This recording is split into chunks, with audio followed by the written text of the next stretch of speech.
To accomplish great things, we must not only act but also dream, and not only plan but also believe. A very good morning to honorable present here. In her absence here, I am very happy to welcome our Secretary Madam, Srimati Sumati Krishna Prasad, for his valuable encouragement. And I also welcome our Director, Dr. J. Manjula Madam, for his support. And I welcome our respected Principal Madam, Captain Dr. P. Karpavalli, for his guidance. I welcome IAC members and all the faculty members and senior professors. And I welcome our students from various departments. A special welcome to our resource person, M. Nithya, founder of Yavin Cakes, Udumalpet. She is a passionate woman entrepreneur with a lot of experience in baking and confectionery industries.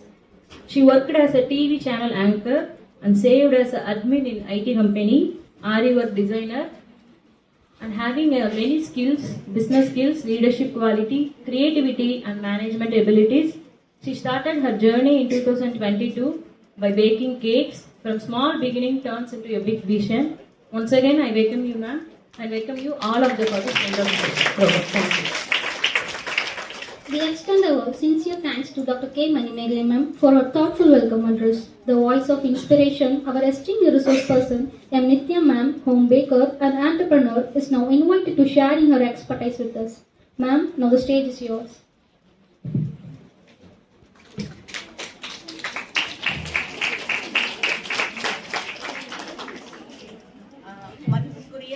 Sumathi ma'am அவர்களுக்கும் doctor J Manjula அவர்களுக்கும் principal doctor P Karpagavalli ma'am அவர்களுக்கும் assistant professor doctor K Manimegalai அவர்களுக்கும் என்னை நம்பி இங்கே invite பண்ணின Beulah மேம்க்கும் அப்புறம் காலேஜில் இருக்க மற்ற ப்ரொஃபஸர்ஸ்க்கும் அதோட என்ன சொல்லலாம் hello students sorry future independent GVG college queens உங்க எல்லாருக்கும் என்னுடைய வணக்கம். குயின்ஸ் தான் நீங்களா? ஆமாம் தானே? ஓகே. உங்களுடைய எனர்ஜி லெவலை செக் பண்ணலாங்களா? கிளாப் பண்ணி.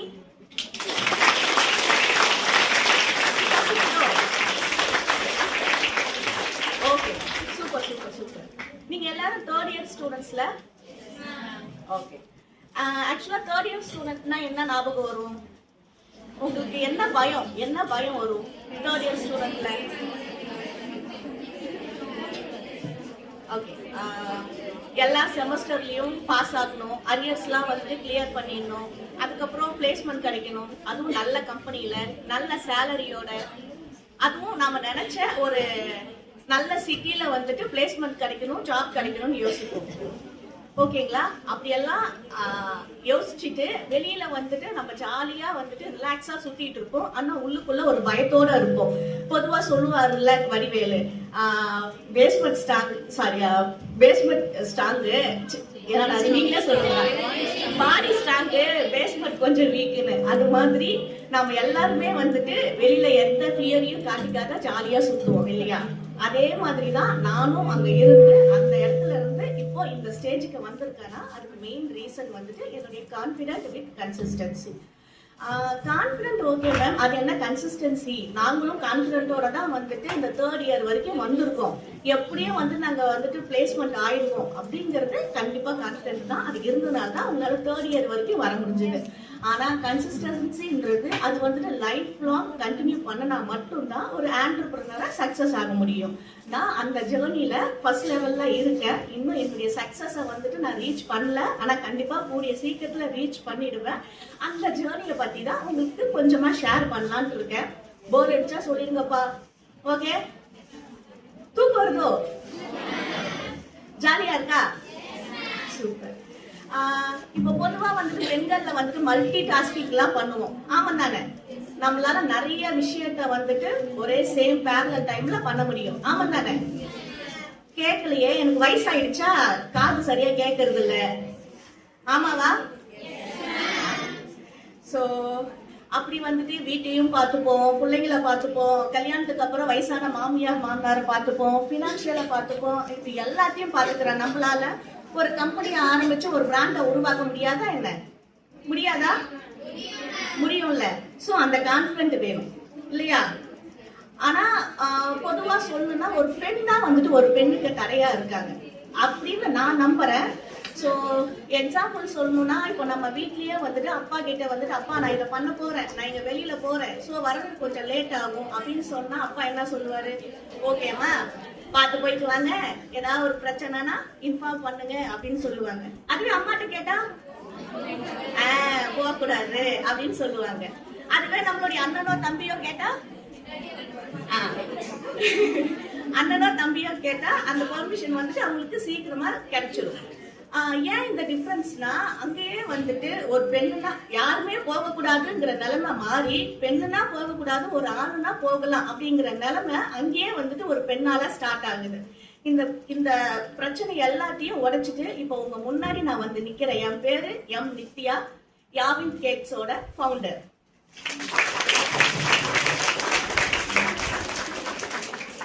நான் ஒரு விவசாய குடும்பத்துல ஒரு சாதாரண பெண்மணி தாங்க. எங்க ஊர் வந்துட்டு கள்ளக்குறிச்சி டிஸ்ட்ரிக்ட்ல வீர சோழபுரம் அப்படிங்கிற ஒரு சின்ன கிராமம் தான். கள்ளக்குறிச்சி டிஸ்ட்ரிக்ட் கேள்விப்பட்டிருக்கீங்களா? நான் தான். சோ அப்படிதான் அங்கிருந்து ஒரு விவசாய குடும்பத்துல இருந்து தான் ஸ்டார்ட் ஆச்சு. பொதுவா கிராமம்னாவே நம்ம என்ன நினைப்போம், சோ எல்லாத்துக்குமே ஒரு ரெஸ்ட்ரிக்ஷன் இருக்கும், அங்க போகணும் போகக்கூடாது அப்படின்லாம் சொல்லுவாங்க இல்லையா? ஆனா எங்க வீட்டுல எங்க அப்பா என்ன அப்படி சொன்னதே இல்லை. எங்க வீட்டுல வந்துட்டு ஒரு 2 வீலர் இருந்துச்சு, பைக். எங்க ஊர்லயே எங்க அப்பாட்ட மட்டும்தான் பைக் இருந்தது. அப்ப எங்க அண்ணனுங்க எல்லாமே பைக் ஓட்டுவாங்க, ஆனா எனக்கு ஓட்ட தெரியாது. அப்போ வந்துட்டு எங்க அப்பா, நீயே வந்து பைக் ஓட்ட, ஏன் வெட்டியா சுத்திட்டு இருக்க, வந்து பைக்கை ஓட்டு அப்படின்னாரு. நான் வந்துட்டு பைக்கா, எனக்கும் ஆசைதான், ஆனா ஓட்ட தெரியாது, பாவாடை சட்டை போட்டு சுத்திட்டு இருப்போமா. சோ பைக் எல்லாம் ஓட்டணும்னா பேண்ட் எல்லாம் தேவை. அதுக்கு எங்க அப்பா இருந்துட்டு போயிட்டு உங்க அண்ணனோட பேண்ட்டை போய் மாட்டிட்டு வா அப்படின்னாரு. மாட்டிட்டு வந்து அதுக்கப்புறம் பைக்ல எனக்கு ஃப்ரண்ட்ல உட்கார வச்சு பேக்ல இருந்து எனக்கு வந்துட்டு வண்டி ஓட்டுறதுக்கு சொல்லி கொடுத்தாரு. சோ எங்க ஊர் தெருவுல வந்துட்டு, இன்னும் சொல்ல போனா எங்க ஊர்ல 4 தெருவுதாங்க. சோ அந்த தெருவுல வந்துட்டு நான் எங்க அப்பாவை பின்னாடி உட்கார வச்சு நான் தான் வந்துட்டு பைக் ஓட்டி, நான் அப்பதான் ஃபர்ஸ்ட் டைம் வந்து நான் ஓட்டி கத்துக்கிறேன். அப்ப எல்லாருமே வந்துட்டு அங்க இருந்தவங்க எல்லாம் எங்க அப்பா கிட்ட ஒரு கம்ப்ளைண்ட் என்னன்னா, என்ன பொட்ட புள்ளைய வந்துட்டு பைக் எல்லாம் ஓட்ட அலோ பண்றீங்க, அதுவும் பேண்ட் போட்டிருக்கா, நீங்க வேற பின்னாடி உட்கார வச்சிருக்கீங்க, நாலாம் ஒரு நாள் யாரு வந்துட்டு கல்யாணம் பண்ணுவா அப்படி எல்லாம் வந்துட்டு சொல்லிக்கிட்டு இருந்தாங்க. கல்யாணம் பண்ணிட்டாரு, அது வேற ஒரு விஷயம். பட் அப்படியெல்லாம் சொல்லி கிண்டல் பண்ணிட்டு இருந்தாங்க. எல்லாருமே ரொம்ப சீரியஸா பேச ஆரம்பிச்சாங்க. அவங்க யாருக்குமே எங்க அப்பா வந்துட்டு பெருசா எக்ஸ்பிளனேஷன் எல்லாம் கொடுக்கல. எங்க அப்பா என்ன சொன்னாருன்னா, உங்க அண்ணனோட பேண்ட் லூஸா இருக்குல்ல, கள்ளக்குறிச்சியில போய் வேற ஒரு பேண்ட் வாங்கி தரேன்னு சொல்லிட்டு வேற ஒரு பேண்ட் வாங்கி கொடுத்தாரு. உண்மையா சொல்லணும்னா எங்க ஊர்லயே வந்துட்டு பேண்ட் ஷர்ட் போட்ட முதல் பெண்மணி நான் தான். இப்ப வேணா கொஞ்சம் காமெடியா இருக்கும், ஆனா அந்த காலம்லாம் எல்லாம் ரொம்பலாம் வயசாகல, உங்களை விட ஒரு 4-5 வயசு தான் அதிகமா இருக்கும். சோ அந்த டைம்ல பேண்ட் போட்ட முதல் பெண்மணி. அது கொஞ்சம் ஃபர்ஸ்ட் டைம்ங்கிறதுனால எல்லாத்துலயுமே ப்ரௌடா இருக்கும்ல, சோ அந்த ப்ரௌட் மூமெண்ட் தான். அதே மாதிரி ஒரு பொண்ணுன்னா இதை பண்ணக்கூடாது அப்படிங்கிற எல்லாத்தையுமே எங்க அப்பா வந்துட்டு ஓவர் கம் பண்ணிட்டு வந்தாரு. எதையுமே வந்துட்டு இதை நீ பண்ணாத அப்படின்னு அவர் சொன்னதே இல்லை. அவர் சொன்னது எல்லாமே வந்துட்டு வேர்டா இல்லாத எல்லாமே ஆக்ஷனா இருந்துச்சு. எங்க ஊர் கிராமம்னு சொன்னல, எங்க ஊர்ல வந்துட்டு ஆறு இருக்கும், ரிவர் தெரியும்ல. ஓகே, அப்போ வந்துட்டு நைட்ல வந்து மீன் பிடிக்க போவோம். நைட்டு 12-1 மணிக்கு தான் மீன் பிடிக்க போவோம். அந்த எப்படி ஒரு செட்டப்ல போவோம்னா, குளூருக்கு எல்லாத்தையும் போத்திட்டு ஒரு டார்ச் லைட் எடுத்துட்டு போவோம். அது எதுக்குன்னா, ஆத்துல மீன் ஓடிட்டு இருக்கும்ல, அந்த டைம்ல டார்ச் லைட் அடிச்சோன்னு வச்சுக்கோங்களேன், மீன் எல்லாமே அந்த வெளிச்சத்தை பார்த்து அப்படியே பயந்து ஸ்ட்ரக் ஆகி நின்றும். அப்ப வந்துட்டு ஊத்தா மாதிரி ஒரு டூல் இருந்துச்சு, ஊத்தான்னு சொல்லுவாங்க. அது எப்படி இருக்குன்னா, மூங்கில்ல ஒரு வலை, சிலிண்டர் ஷேப்ல ஒரு வலை மாதிரி இருக்கும், மேலையும் கீழே வந்துட்டு ஒரு ஓப்பன் இருக்கும். அப்போ டார்ச் லைட் அடிக்கும் போது மீன் வந்து பயந்து நின்றும். அப்படியே அதை எடுத்துட்டு போயிட்டு அந்த மீன் மேல போட்டுட்டு மேல இருக்க ஓப்பன் வழியா வந்துட்டு மீனை பிடிச்சிருவோம். சோ அப்படிதான் வந்துட்டு நைட்டு மீன் பிடிச்சிட்டு வருவோம். நாங்க பிடிச்சிட்டு வர நேரத்துல எங்க அம்மா மசாலாலாம் அரைச்சு வச்சிருப்பாங்க. வந்ததும் நைட்டே குழம்பு வச்சிருவாங்க. அடுத்த நாள் காலையில 7 மணிக்கு சாப்பிட்டுருவோம். சோ இப்படிதான் வந்துட்டு மீன் பிடிக்கிற ஜேர்னி வந்துட்டு ஸ்டார்ட் ஆச்சு. அப்போ வந்துட்டு யூஸ்வலி எப்பயுமே மீன் பிடிக்கிறதுக்கு வந்துட்டு எங்க ஊர்ல ஆம்பளைங்க தான் போவாங்க, எங்க அண்ணன் தான் போவான். திடீர்னு எங்க அப்பா வந்துட்டு ஒரு நாள், நீ ஆசைப்படுறல்ல, நீ கேட்டுக்கிட்டே இருக்க, வா போலாம் அப்படின்னு சொல்லிட்டு எங்க அப்பா வந்துட்டு சொன்னாரு. நானும் வந்துட்டு மீன் பிடிக்கிற ஆசையில ஜாலியா கிளம்பிட்டேன். அப்போ வந்துட்டு பக்கத்து வீட்டுக்காரர் சொல்றாரு, என்னது பொட்ட புள்ளையா மீன் பிடிக்க கூப்பிட்டு போற, அதுவும் 11-12 மணிக்கு காத்துக்கர் போல அடிச்சிரும், அப்படி எல்லாம் போயிடாத, பேயெல்லாம் பிடிச்சிரும் அப்படின்னாரு. அதுக்கு எங்க அப்பா என்ன சொல்லியிருப்பாரு, ஏதாவது கெஸ் பண்ண முடியுதா? எங்க அப்பா என்ன சொன்னாருன்னா, நீ இது வரைக்கும் பேய பார்த்ததே இல்லைன்னு சொன்னல, வா நான் காட்டுறேன் அப்படின்னு சொல்லிட்டு கூட்டு போனாரு. கூட்டு போய் மீனெல்லாம் பிடிச்சிட்டோம். மீனை பிடிச்சிட்டு வந்து வீட்டுக்கு எடுத்துட்டு வந்து கொடுத்தாரு. அம்மா கிளீன் பண்ணி ஃபிஷ் வந்து சமைக்க ஆரம்பிச்சிட்டாங்க. அடுத்த நாள் காலையில சாப்பிட போறோம். அப்ப சாப்பிடும்போது சும்மா சாதாரணமா நான் கேட்டேன், ஏப்பா அவரு காத்து கருப்பு பேயின்லாம் சொல்றாரு, நீ மாட்டுக்கு என்ன வந்துட்டு அசால்ட்டா கூட்டு போயிருக்கே, இதெல்லாம் என்னப்பா அர்த்தம்? நானும் வந்துட்டு மீன் பிடிக்கிற குஷியில வந்துட்டேன், ஏன்பா அப்படி கூட்டு போனேன், உனக்கு எதுவும் பயம் இல்லையா நான் கேட்டதுக்கு அவர் என்ன சொன்னாரு, இங்க பாருமா பேயின்னு ஒண்ணு இல்ல, நீ ஏதாவது ஒரு விஷயம் பண்ணும்போது இது பண்ணாதன்னு சொல்றான் பாரு, அவன் தான் பேய். இந்த சமூகத்துல ஏகப்பட்ட பேய் பிசாசெல்லாம் சுத்திக்கிட்டு இருக்கு. ஆனா அதை கண்டு நீங்க பயப்படாதீங்க, நம்பாதீங்கன்னு சொன்னாங்க. சோ அப்ப வந்துட்டு எனக்கு அந்த பேயின்ற பயம் எல்லாம் போயிடுச்சு. சோ அதுல வந்துட்டு அது மேல பெருசா நம்பிக்கையும் எனக்கு இருந்தது இல்ல. சோ அது எல்லாத்தையுமே நீங்களும் ஓவர் கம் பண்ணிட்டு வாங்க. அதுக்கப்புறம் இப்படியே தான் என்னுடைய ஜேர்னி போயிட்டு இருந்துச்சு. அதுக்கப்புறம் சென்னையில வந்துட்டு ஒரு ஐடி கம்பெனில அட்மினா வந்துட்டு நான் ஜாயின் பண்ணிட்டேன். ஸோ டேஸ் வந்துட்டு அப்படியே போயிட்டு இருந்தது.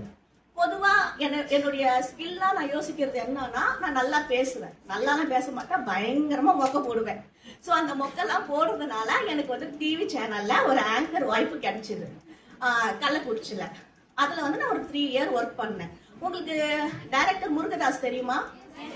யா, அவங்களுடைய ஒய்ஃப் வந்துட்டு நான் ஒர்க் பண்ண அதே டிவி சேனல்ல தான் அவங்களும் வந்துட்டு ஆங்கரிங் பண்ணிட்டு இருந்தாங்க. ஸோ அவங்களுக்கு கல்யாணம் ஆனதுனால அவங்க குவிட் பண்ணிட்டாங்க. அதுக்கப்புறம் அவங்களுடைய பொசிஷன்ல நான் தான் போயிட்டு ஜாயின் பண்றேன். ஸோ அங்க அப்படியே வந்துட்டு மொக்க போட அப்படியே ஸ்டார்ட் ஆச்சு. என்னுடைய ஜேர்னி அங்க போச்சு. அதுக்கப்புறம் வந்துட்டு ஃபேஷன் டிசைனிங்ல கொஞ்சம் இன்ட்ரெஸ்ட், நம்ம ஏன் ஏதாவது பண்ணக்கூடாது அப்படிங்கிறதுனால அதையும் நான் வந்து தெரிஞ்சுக்க ஆரம்பிச்சேன். ப்ரொஃபஷனலா கத்துக்கல, ஆனா அது எப்படி பண்ணணும் என்ன பண்ணணுங்கிறத நான் தெரிஞ்சுக்க ஆரம்பிச்சேன். அதுக்கப்புறம் ஆரி ஒர்க் நல்லா போடுவேன். அதுவுமே நான் வந்துட்டு கிளாஸ்ல போய் கத்துக்கல, யூடியூப்பை பார்த்து நானே வந்துட்டு ஏற்கனவே டிசைன் பண்ணியிருந்தேன்னா அந்த பிளவுஸை நான் ஓபன் பண்ணி பார்த்து பிரிச்சு அதுக்கு அப்படிதான் கத்துக்கிட்டேன். அது எந்த லெவல் போச்சுன்னா, ஒரு பிரைடுக்கு டிசைன் பண்ற அளவுக்கு போச்சு.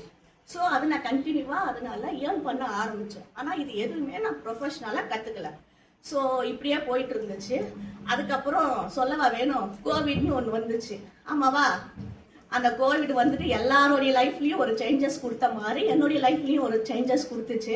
ஸோ கோவிட் வந்ததுனால நாங்க இங்க வந்துட்டோம் 20 நாள் குழந்தையோட. கோவிட் போயிடுச்சு, ஆனா நாங்க திரும்ப இன்னும் சென்னைக்கு போகல. ஸோ இங்கேயே செட்டில் ஆயிட்டோம். அதுக்கப்புறம் என்ன திரும்ப ஆரி ஒர்க் பண்ணலாமான்னு யோசிச்சேன். வயசாயிடுச்சா, கண்ணெல்லாம் ஃபியூஸ் போயிடுச்சு. கவுண்ட் பண்ணி சொல்லுவாருல்ல, 6 மணிக்கு மேல கண்ணு தெரியாதுன்னு, அது மாதிரி எனக்கு 10 மணிக்கு மேல கண்ணு தெரியாத மாதிரி ஆகி போச்சு. ஆனா வெளியில காட்டிக் கூடாதுல்ல, பாடி ஸ்ட்ராங்கு பேஸ்மெண்ட் அதேதான். அதனால இது எதையுமே காட்டிக்காம அப்படியே கொஞ்ச நாள் போச்சு. திடீர்னு ரேண்டமா வந்துட்டு சோசியல் மீடியால பேக்கிங்கை பத்தி ஒரு கிளாஸ் இருக்கு, கோர்ஸ் இருக்கு அப்படின்னு சொல்லி நான் பார்த்தேன். அந்த கோர்ஸ்லாம் பேக்கிங்க்கு இருக்குங்கிறதே எனக்கு அப்ப தெரியாது, உண்மையா சொல்ல போனா. இருந்தாலும் 3 மந்த் கோர்ஸ், சரியா நம்ம ட்ரை பண்ணக்கூடாது அப்படின்னு சொல்லிட்டு தான் நான் வந்துட்டு பேக்கிங்கை வந்துட்டு சூஸ் பண்ணி வீட்டுல வந்து கேட்டேன், இவர்கிட்ட கேட்டேன். இவர் வந்துட்டு சரி ஓகே போயிட்டு வா, நான் பிள்ளைங்களை பாத்துக்கிறேன் அப்படின்னு சொன்னாரு. மேபி உண்மையாலுமே அதுக்காக சொன்னாரா, என் தொல்லை தாங்காம வந்துட்டு போயிட்டு வான்னு சொன்னாரான்னு தெரியல. பட் ஆனா எனக்கு அந்த பெர்மிஷன் கொடுத்தாரு. அவர் அங்க நினைச்சிருந்தாருன்னா அதெல்லாம் ஒண்ணும் தேவையில்ல, பிள்ளைய பார்த்து வீட்டுல இரு, இல்லாட்டி வேற ஏதாவது ஒர்க் பண்ணுன்னு சொல்லி இருக்கலாம். ஆனா ஒரு 3 மாசம் சென்னையில ஹாஸ்டல்ல தங்கி நான் பேக்கிங் கோர்ஸை கத்துக்கிறதுக்கு எனக்கு வந்துட்டு அலோவ் பண்ணாரு. பர்மிஷன் இல்ல, அலோவ் பண்ணாரு. சோ நானும் வந்துட்டு அங்க போனேன், கத்துக்கிட்டேன். பொதுவா எல்லா இன்ஸ்டிடியூட்லயும் சொல்லுவாங்கல்ல, பேக்கிங் மட்டும் நீங்க பண்ணிட்டீங்கன்னா நீங்க ஒரு பேக்கரி வச்சிடலாம், ஒரு ஆண்டர்பிரனரா ஆயிடலாம், நிறைய காசு சம்பாதிக்கலாம். ஆனா உண்மை அது இல்லைங்க. எங்க இன்ஸ்டிடியூட்ல இருக்க ஒரு சார் சொன்னாரு, இங்க பாருப்பா, இப்படி எல்லாம் சொல்லிதான் நீ வந்திருப்ப, ஆனா அப்படிலாம் எதுவுமே இல்ல. நீ வந்துட்டு சஸ்டைன் ஆகணும்னா நீ ஓனா ஏதாவது ஒரு ஸ்கில்ல வளர்த்துக்கணும். நீ உங்க சொந்தக்காரங்க தருவாங்க, தெரிஞ்சவங்க தருவாங்க அப்படின்னு சும்மா கேலண்டரை பார்த்துட்டு அவங்க பர்த்டேக்கெல்லாம் வெயிட் பண்ணாத, நீ என்ன பண்றியோ பண்ணிக்கோ அப்படிங்கிற மாதிரி ஒரு ஹிண்ட்டை மட்டும் கொடுத்தாரு. ஸோ நான் வந்துட்டு அங்கேயே முடிவு பண்ணிட்டேன், ஓகே இது வந்துட்டு செட் ஆகாது, நம்ம ஏதாவது பண்ணணும் அப்படின்னு முடிவு பண்ணிட்டு தான் இந்த 3 மந்த் கோர்ஸை நான் முடிச்சுட்டு உடுமலைப்பேட்டைக்கு வந்துட்டேன். அதே மாதிரி அவரு சொன்ன மாதிரி ஃப்ரெண்ட்ஸ்ட இருந்து ஒரு 2-3 ஆர்டர் வந்துச்சு. அதுக்கப்புறம் ஆர்டர் வரல. வராதுங்கிறது எனக்கு தெரிஞ்சிருச்சு. அதனால பெருசா வருத்தமும் இல்லை. எனக்கு வந்துட்டு சென்னையில நிறைய கஸ்டமர்ஸ் இருந்தாங்க ஆரி ஒர்க் பேஸால. ஆனா உடுமலைப்பேட்டையில பெருசா கஸ்டமர் இல்லை. நான் வந்துட்டு கொஞ்சம் அடக்க வடக்கமான பொண்ணுங்கிறதுனால பெருசா வெளியில எல்லாம் நான் வர மாட்டேன். ஏன்னா எல்லாம் சீரியஸா இருக்கீங்க. ஓகே, போர் அடிக்குதோ? இல்ல, ஓகே. அப்படி ஏதாவது இருந்துச்சுன்னா சொல்லுங்க, கிளாப் பண்ணி சொல்லுங்க. இல்ல நல்லதுக்கே நீங்க கிளாப் பண்ணுங்க. நல்லா பேசினா கிளாப் பண்ணுங்க. அதுக்கப்புறம் பத்தியா விட்டுட்டேன். ஸோ இங்க வந்துட்டு கஸ்டமரா நான் வந்துட்டு பில் பண்ணணும்னு நினைச்சேன். கஸ்டமரை பில் பண்றது அவ்வளோ ஈஸியெல்லாம் இல்லைங்க. ஸோ நீ கஸ்டமரை வந்துட்டு நீ டைரக்டா மீட் பண்ணணும், அவங்களுடைய டைரக்ட் கான்வர்சேஷன் வச்சுக்கணும், அவங்க வந்துட்டு உன்னை பிலீவ் பண்ணணும். அப்பதான் உனக்கு வந்துட்டு கண்டினியூஸா அவங்க கிட்ட இருந்து ஒரு ஆர்டர் வரும் அப்படிங்கிறத நான் நம்பினேன். அப்போ என்ன பண்ணலாம்? ஸோ நான் வந்துட்டு டைரக்டா ஒரு கஸ்டமரை மீட் பண்ணணும்னா நான் வந்துட்டு டைரக்டா கேக்க சேல் பண்ணணும் அப்படின்ற முடிவுக்கு வந்தேன். ஸோ நான் பெருசா வந்துட்டு செலவெல்லாம் பண்ணல. ஓவன் வந்துட்டு ஒரு 12,000 ரூபாய்க்கு ஒரு ஓவன் மட்டும் வாங்கினேன். அதுக்கப்புறம் ஒரு 2,000 ரூபாய்க்கு மற்ற திங்ஸ் எல்லாத்தையுமே ரா மெட்டீரியல்ஸ் எல்லாம் ஒரு 2,000 ருபீஸ்க்கு நான் வாங்கினேன். வாங்கிட்டு கேக்கு வந்துட்டு நான் பேக் பண்ணினேன். ப்ரௌனில ஒரு 10 பீஸு, பால்கோவா கேக்ல ஒரு 10 பீஸு, சாக்லேட்ஸ் அப்படின்னு சொல்லிட்டு கேக்ஸ் எல்லாம் பேக் பண்ணி என்னுடைய 2 வீலர்ல, கல்பனா கிரவுண்ட் எல்லாருக்கும் தெரியும்ல,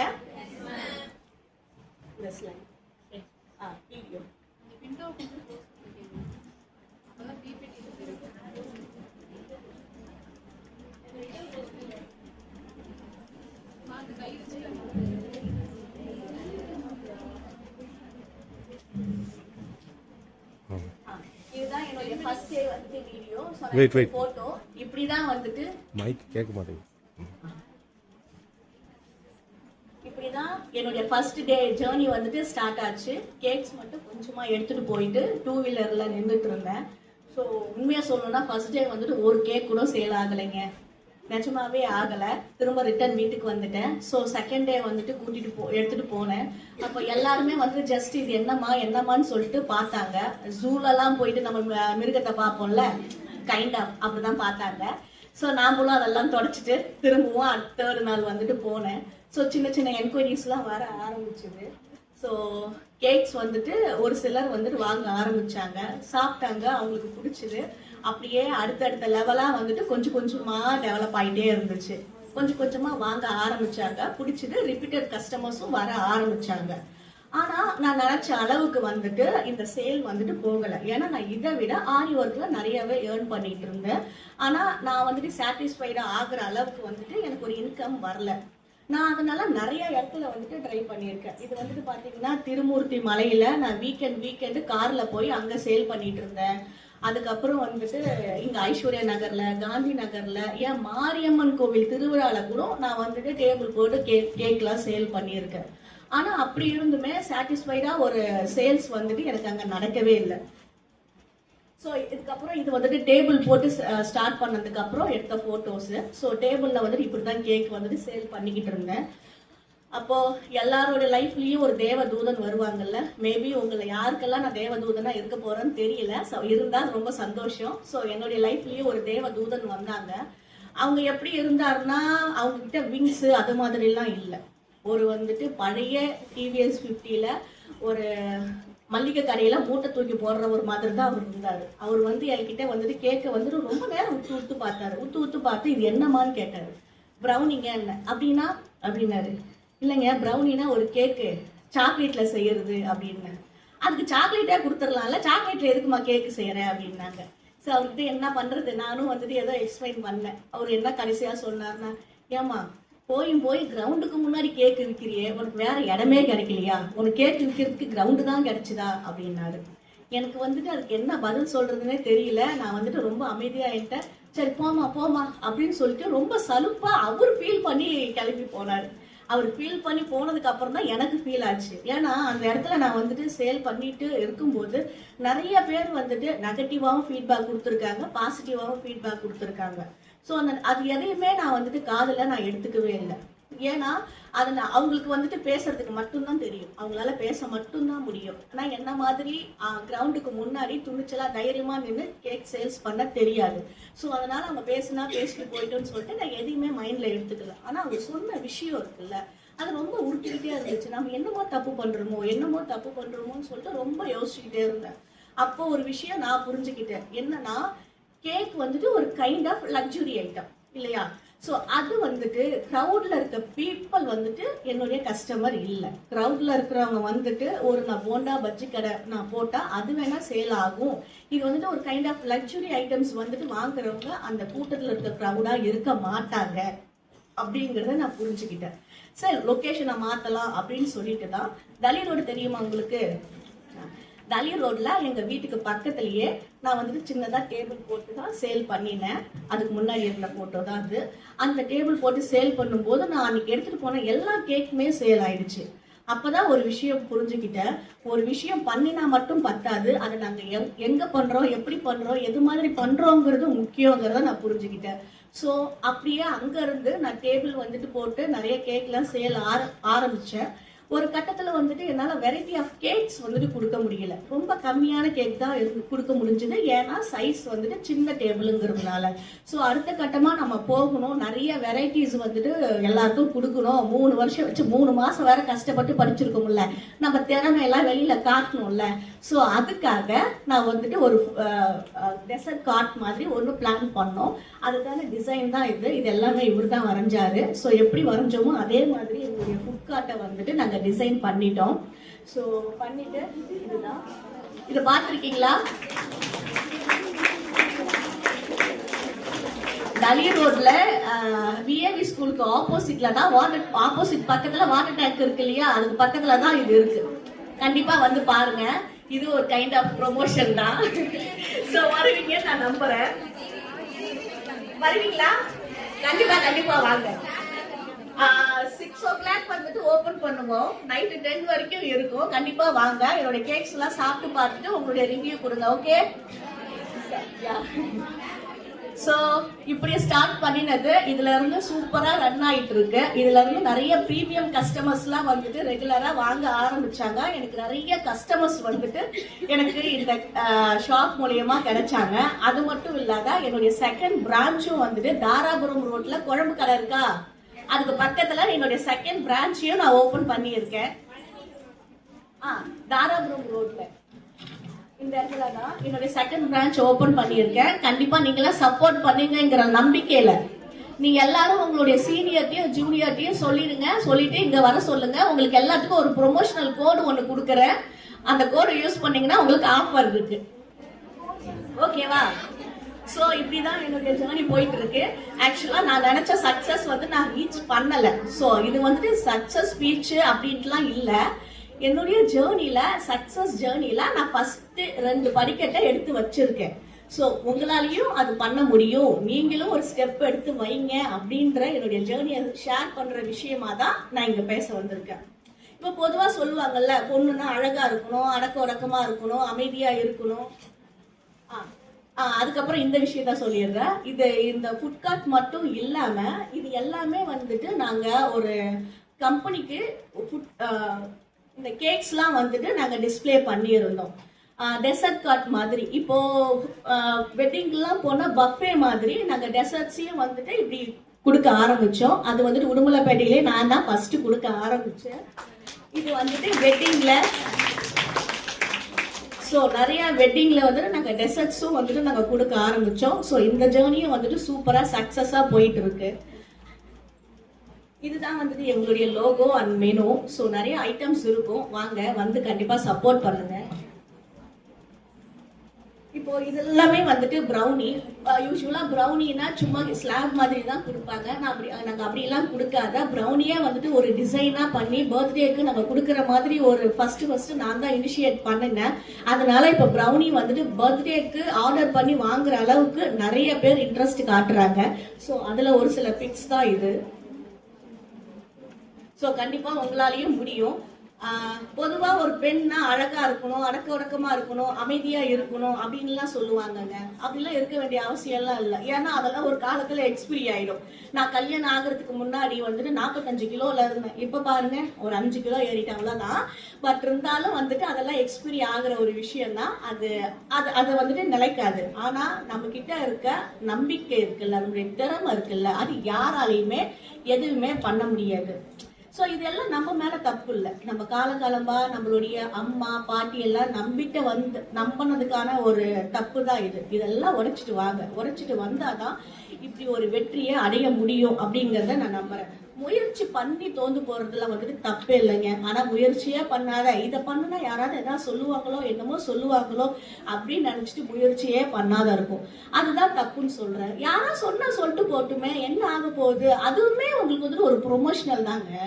யாராவது உங்களை பத்தி தப்பா சொல்றாங்கன்னா, அப்பா கஷ்டப்பட்டு நீயும் வந்துட்டு என்னை பத்தி தப்பா பேசிட்டு இருக்க, பேசி டயர்ட் ஆயிட போற, இந்த ஒரு டம்ளர் தண்ணியை குடிச்சிட்டு நீ என்னை பத்தி பேசுப்பா அப்படின்னு சொல்லுங்க.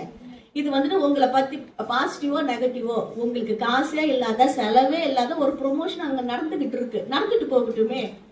அதே மாதிரி 10ஓட 11 இருக்கணுமா, இல்ல 10ல முதல் 1 இருக்கணுமாங்கிறத நாம தான் முடிவு பண்ணணும். நீங்க எப்படி இருக்கலாம்னு ஆசைப்படுறீங்க? இருக்கலாமா? இருக்கலாம். நம்மளால முடியாதா என்ன? நானே இவ்வளவு பண்ணிட்டேன், உங்களால முடியாதா என்ன? எல்லாம் யங் ஜிவிஜி காலேஜ் குயின்ஸ் எல்லாம் நீங்க. சோ அதே மாதிரி அடுத்த பிறவின்னுலாம் ஒண்ணும் இல்லைங்க. அடுத்த பிறவின்னு ஒண்ணு இருந்துச்சுன்னா பெண்ணா பிறப்பமானும் தெரியல. அப்படியே பெண்ணா பிறந்தாலும் நம்ம நாட்டுல பிறப்பமானு தெரியல. என்ன வளம் இல்லை இந்த திருநாட்டில் அப்படின்னு சொல்லுவோம்ல, உண்மையை சொல்லிட்டுங்களா? என்ன பொறுத்த வரைக்கும் எந்த வளமும் இல்லைங்க. எல்லாமே சுரண்டிட்டாங்க. ஆனா அவங்களால சுரண்ட முடியாத ஒரு விஷயம்னு பார்த்தா நம்மளுடைய திறமையும் நம்மளுடைய மூளையை மட்டும்தான். அவங்களால எதுவுமே பண்ண முடியல. அதுக்காக தான் ஒரு விஷயத்த யோசிச்சு அவங்க என்ன பண்றாங்கன்னா, நிறைய மல்டிநேஷனல் கம்பெனி எல்லாமே வந்துட்டு இந்தியாவில் ஓபன் பண்றாங்க. இந்தியர்களுக்கு வேலை கொடுக்குறாங்க, கை நிறைய சம்பளம் கொடுக்குறாங்க. ஏன்? அவங்க ஊர்ல திறமையான ஆள் இல்லையா என்ன? நிஜமா சொல்லணும்னா நம்ம அளவுக்கு திறமையான ஆள் இல்லை. அதனாலதான் அவங்களை எல்லாத்தையும் அங்க விட்டுட்டு நம்மளை தேடி வரோம்.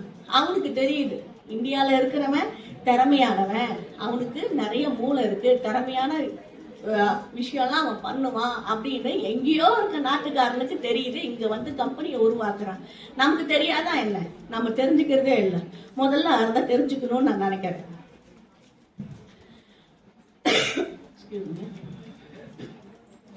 ஃபர்ஸ்ட் ரிஸ்க் எடுக்கணும்னு நினைக்கிறேன். ரிஸ்க் எல்லாம் வந்துட்டு எனக்கு ரஸ்க் சாப்பிடுற மாதிரி அப்படின்னு நினைச்சிட்டு ரிஸ்க் எடுங்க. ஒன்னும் ஆயிட போகுது இல்லை. என்ன நடந்துட்டு போகுது? ஏதாவது வந்து சின்ன சின்ன ஃபெயிலியர் நடக்கும், அவ்வளவுதானே. நடந்துட்டு போட்டும். அதனால என்ன உசுரா போக போகுது? உசுறு இருக்கிற வரைக்கும் எவ்வளவு ஆனாலும் போராடலாங்க. அதனால இது எல்லா ஃபெயிலியருமே ஒரு லெசனா எடுத்துக்கோங்க. அதுக்கப்புறம் கம்பேர் பண்ணாதீங்க. இவன் இதை பண்றான், இவன் இந்த கடை வச்சிருக்கான். இப்போ என்னுடைய கேக் ஷாப்பே நிறைய பேர் கம்பேர் பண்ணி வந்துட்டு நிறைய கேக்ஸ் எல்லாம் ஓபன் பண்ணி இருக்காங்க. நான் நிஜமா சொல்றேன், ஃபீல் எல்லாம் பண்ணல. அவங்களுக்கு எல்லாம் நான் வந்துட்டு இன்ஸ்பிரேஷனா இருக்கேங்கிற ப்ரௌட் இருக்கு. ஆனாலும் நான் என்ன சொல்ல வர்றேன்னா, உங்களுக்கு என்ன வருமோ அதை யோசிங்க, அதை பண்ணுங்க, அதுல கன்சிஸ்டன்சியா ஒர்க் பண்ணுங்க அப்படிங்கறதா சொல்ல வரேன். எதுக்கு எப்ப பார்த்தாலும் கன்சிஸ்டன்சி அப்படின்னு சொல்றேன்னா, நான் ஒரு ஸ்டோரி சொல்லலாம்னு இருக்கேன். சொல்லலாமா? போர் அடிக்குதா? எனர்ஜி லெவலை டெஸ்ட் பண்ணலாமா?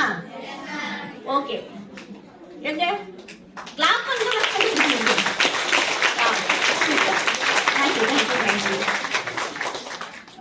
ஸ்டோரி நேம் என்னன்னா, Nestle coffee story in Japan. யாராவது கேள்விப்பட்டிருக்கீங்களா? இல்லல, சந்தோஷம். அப்ப கண்டிப்பா போர் அடிக்காதுன்னு நினைக்கிறேன். ஓகே, நான் கொஞ்சம் ஷார்ட்டா சொல்லிடுறேன். நெஸ்லே பிராண்ட் எல்லாருக்கும் தெரியும்ல. அவன் வந்துட்டு அவனுடைய ஒன் ஆஃப் த பிராண்ட் வந்துட்டு காஃபி. அந்த காஃபியை வந்து ஜப்பான்ல சேல்ஸ் பண்ணணும்னு நினைச்சான்.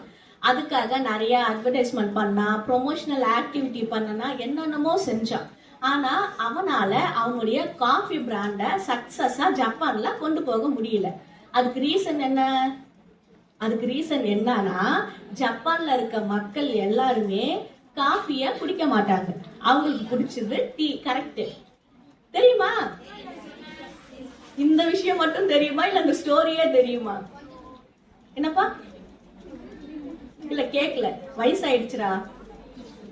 ஓகே, அவங்களுக்கு எல்லாருக்குமே வந்துட்டு டீ தான் பிடிக்கும். அதனால நெஸ்லேவால காஃபி பிராண்ட சக்சஸா கொண்டு போக முடியல. அவன் என்ன பண்ணலான்னு ரொம்ப யோசிச்சான். இருந்தாலுமே இது செட் ஆகாதுன்னு சொல்லிட்டு அவன் அங்க இருந்து வெளியில வரல. இதுக்காக அவன் கன்சிஸ்டன்சியா ஒர்க் பண்ண ஆரம்பிச்சான். ஒரு விஷயத்த கண்டுபிடிச்சான்.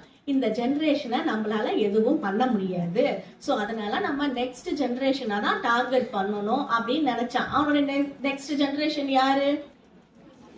கிட்ஸ், சின்ன பசங்க. நீங்களும் சின்ன பசங்க தான். இருந்தாலும் நீங்க தேர்ட் இயர் இல்ல, சோ சின்ன பசங்களை வந்துட்டு டார்கெட் பண்ணணும் அப்படின்னு நினைச்சான்.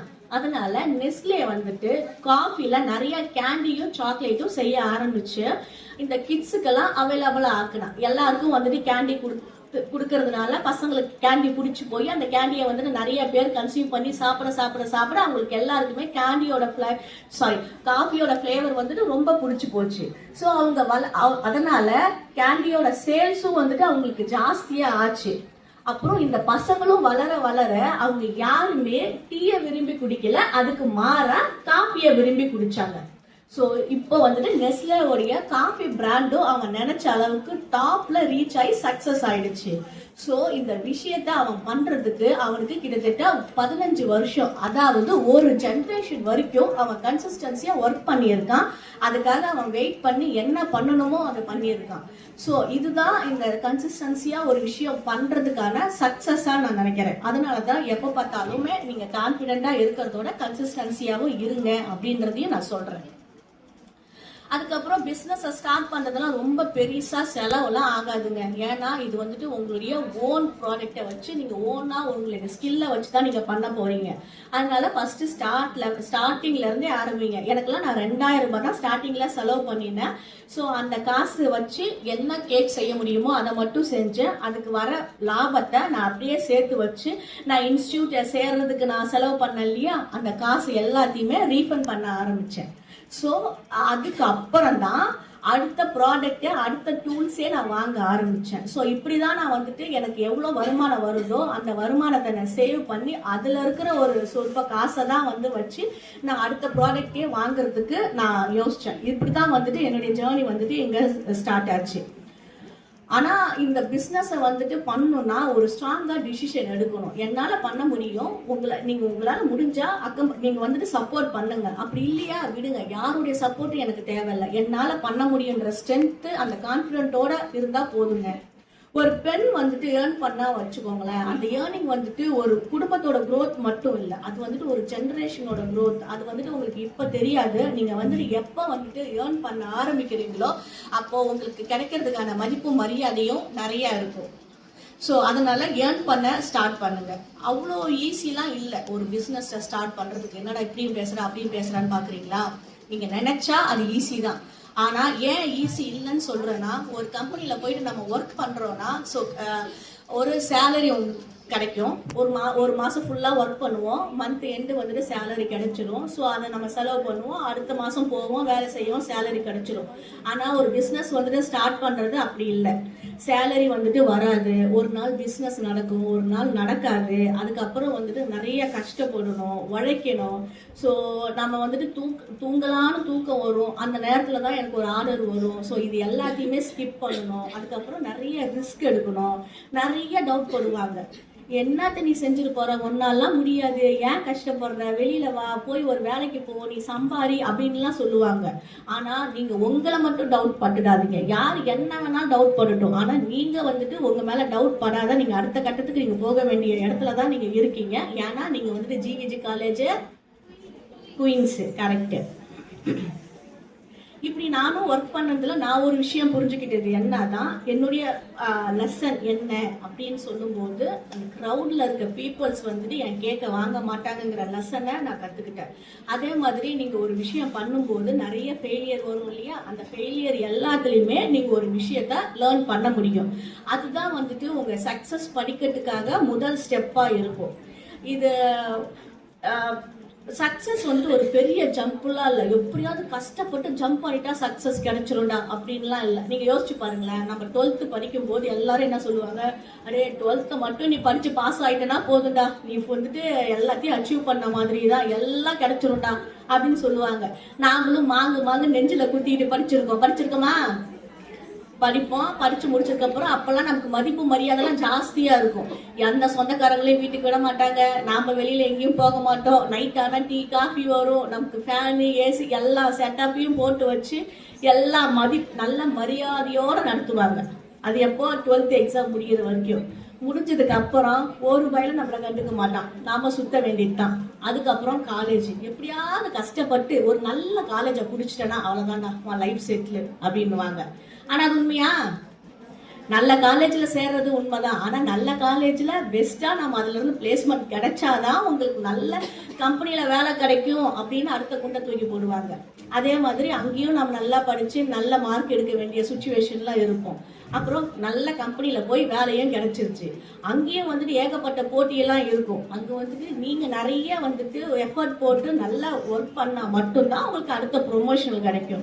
ஸோ இது மாதிரியே இந்த சக்சஸ் வந்துட்டு ஒவ்வொரு கட்டத்திலையும் ஜம்ப் ஆயிட்டே தான் இருக்கும். எது சக்சஸ்ங்கிறது வந்துட்டு இன்ஃபினிட்டி மாதிரி தான். இதுதான் சக்சஸ் அப்படின்லாம் சொல்ல முடியாது. ஆனா ஃபர்ஸ்ட் லெவலா நீங்க ஒரு விஷயத்த ஃபிக்ஸ் பண்ணிக்கோங்க. ஃபிக்ஸ் பண்ணிட்டு அந்த சக்சஸை நோக்கி போங்க, கண்டிப்பா நடக்கும்.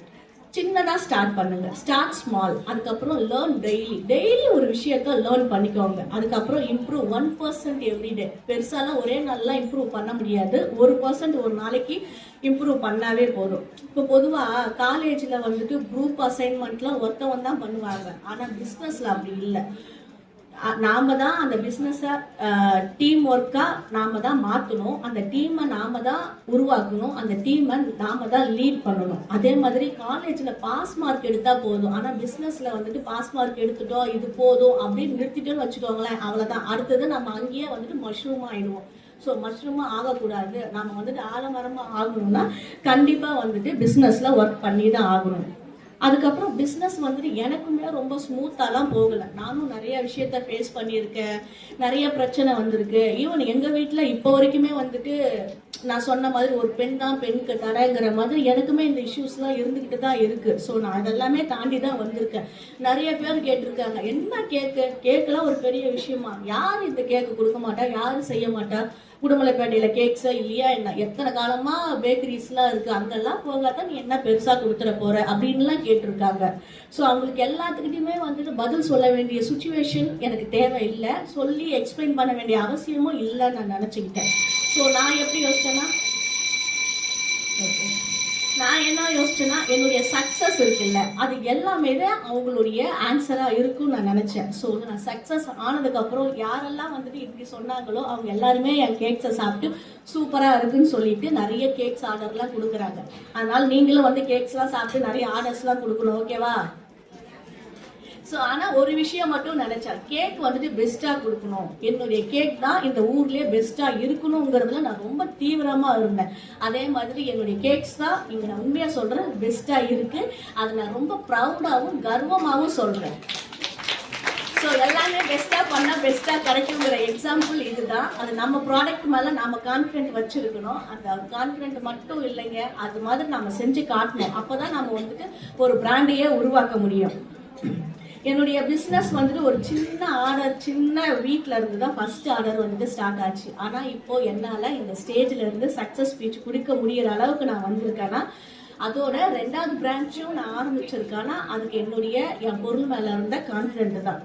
அதே மாதிரி ஒரு பெண் வந்து ஃபினான்ஷியலாக இண்டிபெண்ட்டாக இருக்கணும்னு நான் நினைப்பேன். ஃபினான்ஷியல் இண்டிபெண்ட்னா பணம் சம்பாரிச்சா மட்டும் போதுமா? போர் அடிக்குதோ?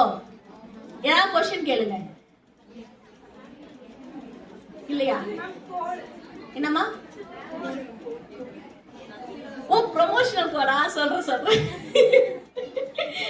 ஓகே, கண்டிப்பா வாங்க. ஃபினான்ஷியல் இண்டிபெண்டன்ட் எஜுகேஷன் வந்துட்டு ஒரு விமனுக்கு எவ்வளவு முக்கியமோ அதே மாதிரி ஃபினான்ஷியல் இண்டிபெண்டன்ட் வந்துட்டு ரொம்ப முக்கியம் நான் நினைக்கிறேன். ஃபினான்ஷியல் இண்டிபெண்டன்ட்னா என்ன? நம்ம தைரியமா நம்ம வந்துட்டு ஸ்பெண்ட் பண்ற அளவுக்கான இண்டிபெண்டன்ட் நமக்கு இருக்கணும். அப்படி இருக்கணும்னா அதுக்கு செல்ஃபா ஏர்ன் பண்ணணும். செல்ஃபா ஏர்ன் பண்ணா மட்டும்தான் இப்படி ஒரு விஷயம் நம்மளால பண்ண முடியும். நம்மளுடைய ஸ்ட்ரென்த் தான் வந்துட்டு செல்ஃப் ஏர்னிங். அது வந்துட்டு செல்ஃபா நீங்க ஒரு விஷயத்த ஏர்ன் பண்ண ஆரம்பிச்சீங்கன்னா அதனுடைய ஸ்ட்ரென்த்தே வந்துட்டு வேற லெவல்ல இருக்கும். அப்புறம் நம்ம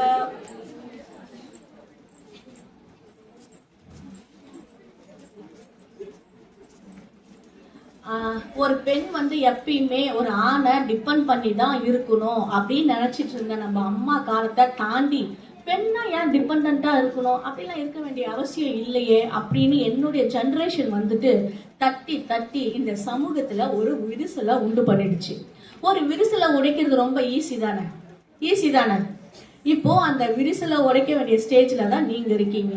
யங் ஜிவிஜி காலேஜ் குயின்ஸ் எல்லாம் சேர்ந்து தான் இந்த சமூகத்துல இருக்க விரிசலை உடைச்சி ஒரு பெண்ணுன்னா டிபெண்டா இருக்க வேண்டிய அவசியம்லாம் எதுவும் இல்லை. நீ என்ன பண்ண முடியுதோ என்னாலையும் பண்ண முடியும். நீ பைக் ஓட்டுறியா, நானும் ஓட்டுவேன். நீ 12 மணிக்கு நைட்ல போய் ஆத்துல மீன் பிடிப்பியா, என்னாலும் பிடிக்க முடியும் அப்படிங்கிற செல்ஃப் கான்பிடென்ட்டா வளர்த்துக்கோங்க. நீங்க வந்துட்டு ஒரு ஃபியூச்சர் எம்ப்ளாயிலாம் இல்லை, நீங்க வந்துட்டு ஒரு ஃபியூச்சர் லீடர். அப்ப ஃபியூச்சர் லீடர்னா எப்படி இருக்கணும்? லீடர்னாவே இந்த குரூப்ல ஒரு ஆளா இருக்கக்கூடாது, குரூப்ல ஒரு தனித்துவம் மிக்க ஒரு ஆளா இருக்கணுங்க. நீங்க எல்லாருமே வந்துட்டு சேலரி வாங்குற ஜெனரேஷனா? ஆமா, சேலரி வாங்குற ஜெனரேஷனா இருந்துச்சுன்னா லைஃப் ரொம்பவே போர் அடிச்சிடும். ஏன்னா நான் அந்த ஸ்டேஜ்லயும் இருந்து கடந்து தான் இப்ப வந்திருக்கேன். நீங்க எல்லாருமே வந்துட்டு சேலரி கொடுக்க வேண்டிய ஜெனரேஷனா மாறணும். இப்போ நெஸ்லே பண்ணா இல்லையா, நெஸ்லே வந்துட்டு என்ன பண்ணா, ஒரு புது பிராண்டை வந்துட்டு அவங்களுடைய பிராண்டை காஃபி பிராண்டை ஜப்பான்ல எப்படி வந்துட்டு கான்பிடென்ட்டா இது பண்ணினானோ அதே மாதிரி நீங்களும் வந்துட்டு உங்களுடைய ஒரு புது பிராண்டை உருவாக்கணும். ஸோ அந்த உருவாக்குவீங்கிற நம்பிக்கை எனக்கு இருக்கு.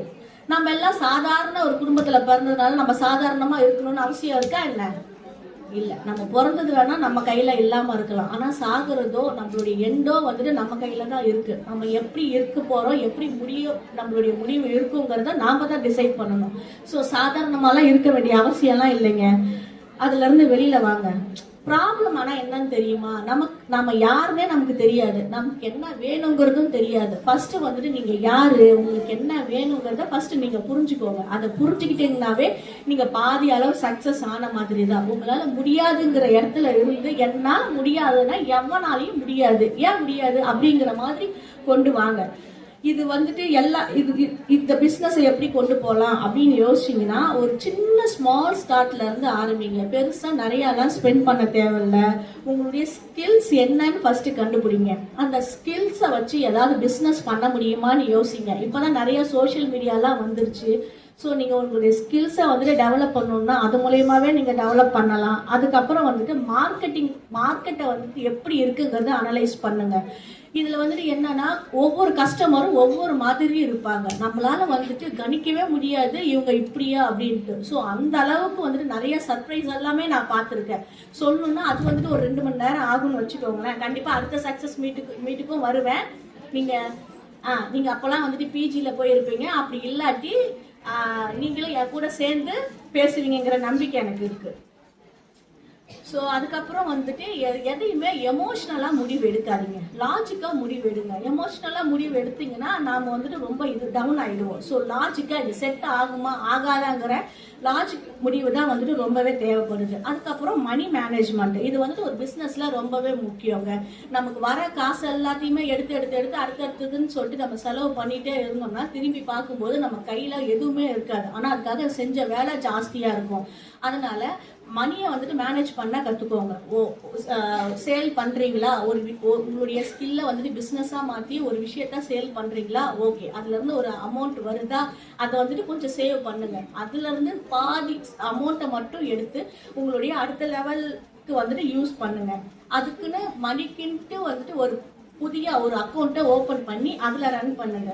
அதுக்கப்புறம் கன்சிஸ்டன்சியா ஒர்க் பண்ணுங்க. அதுதான் வந்துட்டு நமக்கு எல்லாத்துக்குமே ஒரு பெரிய சக்சஸா இருக்கும். பிஸ்னஸ் வந்துட்டு ஸ்டார்ட் பண்ணணும்னு நினைக்கிறது வந்துட்டு ரொம்ப பெரிய போல்டு டிசிஷன் தான். அதுவும் இந்த யங் ஏஜ்ல நீங்க எடுக்கிறீங்கன்னா அது வந்துட்டு டபுள் போல்டு டிசிஷன். ஸோ நீங்க கண்டிப்பா எடுப்பீங்கன்னு நான் நம்புறேன். அதுக்கப்புறம் எஜுகேஷன் உமன் வந்துட்டு ஒரு ஃபேமிலியை மட்டும்தான் மாத்துவா.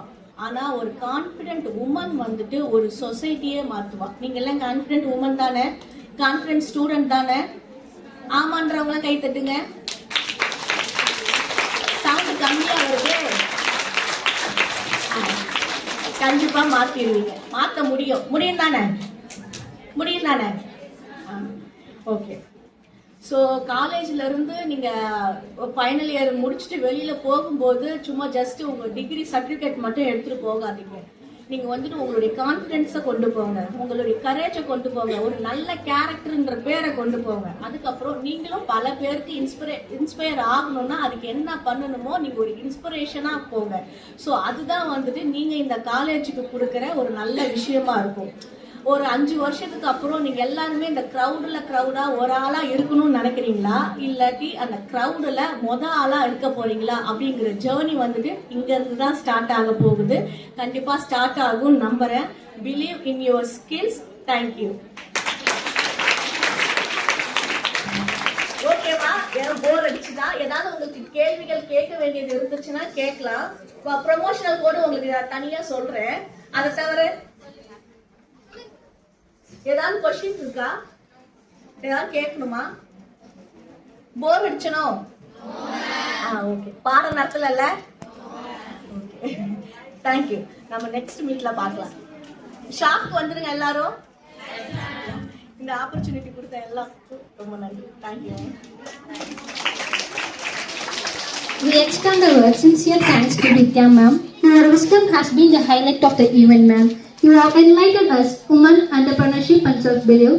We are grateful for your invaluable insights, ma'am. Thank you, ma'am.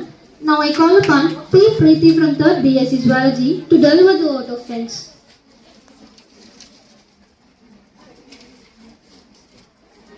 Good afternoon, everyone. On behalf of Department of Zoology, it's my great privilege to propose the vote of thanks for this memorable event. A special thanks to our Secretary Madam, Srimati Sumati Krishna Prasad, for her generosity towards us. And sincere thanks to our Director Madam, J. Manjula, for her constant support and guidance.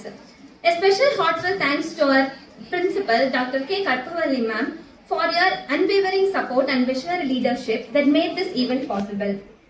Warmly, I would like to express our deep gratitude to our esteemed resource person M. Nithya Baker for taking time to grace this occasion and inspire us with her words on empowering rural entrepreneur to sustainable entrepreneurship. Your words are not only informative but also transformative. Thank you, ma'am. We also profoundly thank our esteemed Professor Dr. S. Kaleshalvi ma'am, Head of the Department of Zoology, Dr. K. Manimegalai, Dr. S. Beulah Agnes, Dr. D. Abhirami ma'am, Assistant Professors of Department of Zoology, and ICC members, faculty and other faculty members for their flawless arrangement under Rural Entrepreneurship Development Cell in association with the Innovation Council. Last but not least, thank you GVGNs for your active participation and for creating such a vibrant atmosphere. Thank you once again. Happy birthday. Thank you, Preeti, for proposing the kind vote of thanks. National Anthem.